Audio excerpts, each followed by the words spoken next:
आप सभी लोगों को मेरा शिव वंदन। कैसे हैं आप सभी लोग? आशा करती हूँ, उम्मीद करती हूँ और पूरा विश्वास भी है कि आप सभी लोग बहुत बहुत अच्छे होंगे। जीवन में परिवर्तन आ रहे होंगे, बहुत कुछ आप कर भी रहे होंगे और कहीं ना कहीं आप लोगों का विश्वास भी जागृत हो रहा होगा, ये मेरा विश्वास है। और कहते हैं कि जब आप किसी चीज़ पर विश्वास रखते हैं तो 100% वो चीज़ जो होती है आपको रिजल्ट्स ज़रूर देती है। तो जैसे मेरा विश्वास ये है कि कहीं ना कहीं आप लोग मुझसे जुड़ते चले जा रहे हैं, गहराई के साथ जुड़ते चले जा रहे हैं। आप लोग का जो विश्वास है वो भी मुझ पर बढ़ता चला जा रहा है। तो कहीं ना कहीं मेरे अंदर भी ना उस चीज़ के लिए एक बहुत ज़्यादा प्रोत्साहन होता है, मेरे अंदर एक एनर्जी डेवलप होती है और मुझे लगता है कि कुछ और अच्छा मैं आप लोगों के लिए लेकर के आऊँ। लेकिन छोटे छोटे उपाय जो आसानी से किए जा सके, उसी के साथ साथ वो उपाय जिनमें की सामग्री बहुत ज़्यादा ना हो।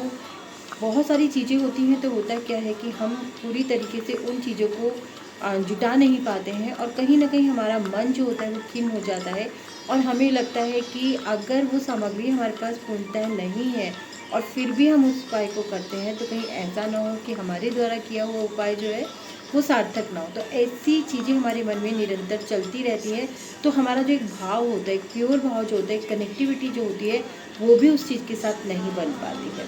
और ये तो बिल्कुल आप मान के ही चलेंगे कि जब किसी चीज़ के साथ हमारी कनेक्टिविटी नहीं होती है तो वो चीज़ वैसे भी हमारे मन में एक नकारात्मक भाव लेकर के आती है, जिसकी वजह से कहीं ना कहीं हमारे अंदर से जो एनर्जी निकलती है वो नेगेटिव होती है और वो एनर्जी उस उपाय के साथ जुड़ती है तो हमारी चीज़ें जो होती हैं वो रुक जाती हैं, उस फ्लो के साथ आगे नहीं बढ़ती हैं, उस फ्लो में हमें प्राप्त नहीं हो पा रही होती हैं या वो अपना वर्क कर रही होती हैं लेकिन थोड़ा डिले होता है। तो हमारे मन में क्या होता है, एक संशय पैदा हो जाता है। वो संशय क्या होता है, बार बार हम यही करते रहते हैं, पता नहीं मेरा वो उपाय पूरा हुआ होगा कि नहीं, पता नहीं वो सार्थक हुआ होगा कि नहीं, अभी तक रिजल्ट्स नहीं मिले हैं तो इसका मतलब यही है कि मेरा वो जो उपाय है वो पूर्णतः अभी तक सफल नहीं हुआ है। तो ऐसे थॉट जब हमारे मन में चलते हैं और हमेशा मैं ये कहती हूँ कि हम जो चाहते हैं, जो बोलते हैं, जिस तरीके से मैनिफेस्ट करते हैं, डिवाइन हमें रिवर्स में उसी चीज़ को और कई गुना पावर के साथ बढ़ा करके देती है। तो हमेशा चीज़ों को पॉजिटिव वे में देखिए।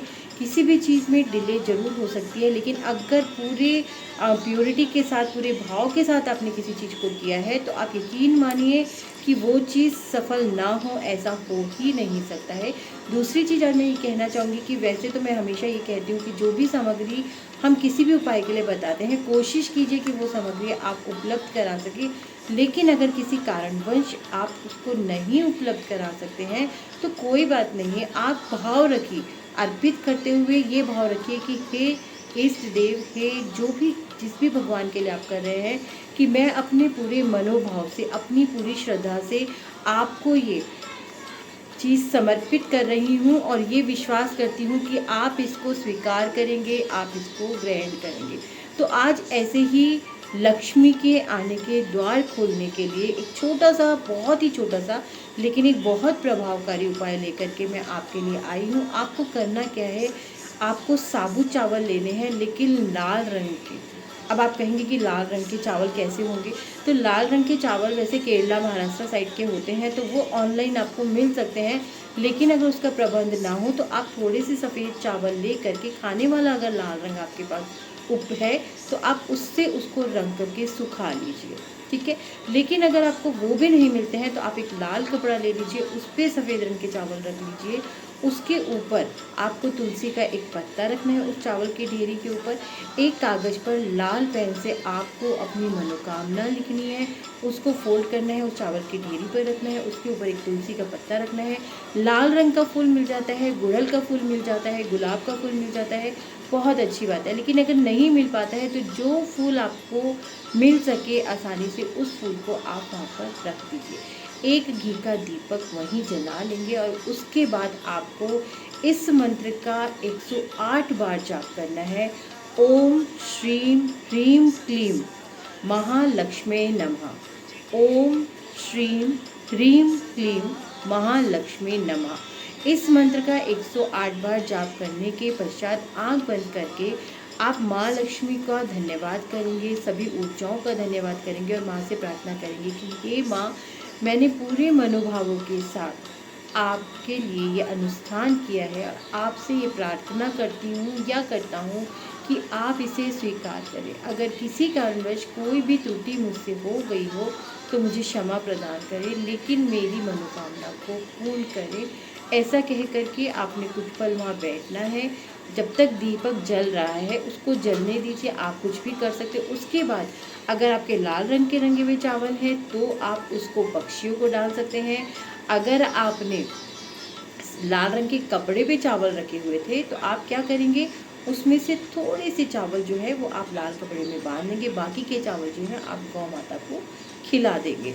ऐसा करने से आपके जो ग्रह होते हैं जो कि माँ लक्ष्मी को आपके द्वार तक आने में रोकते हैं या आपके जीवन में कष्ट पैदा कर रहे होते हैं धन संबंधित, तो उन सभी कष्टों में कष्ट जो होते हैं वो दूर होते हैं।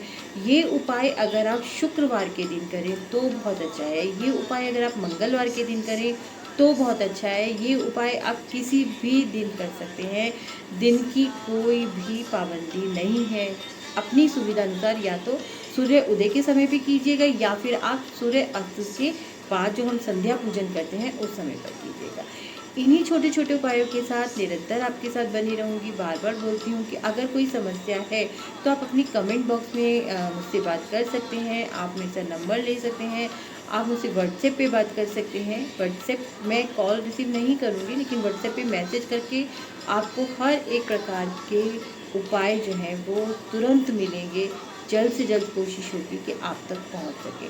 चलिए, आप सभी लोगों को एक बार शुभ सुबह, शुभ वंदन। आप सब लोग हमेशा खुश रहें, ज़िंदगी में खुशियाँ बनी रहें, सुखी रहें, स्वस्थ रहें, मस्त रहें, यही मेरी अपने शिव से मनोकामना है।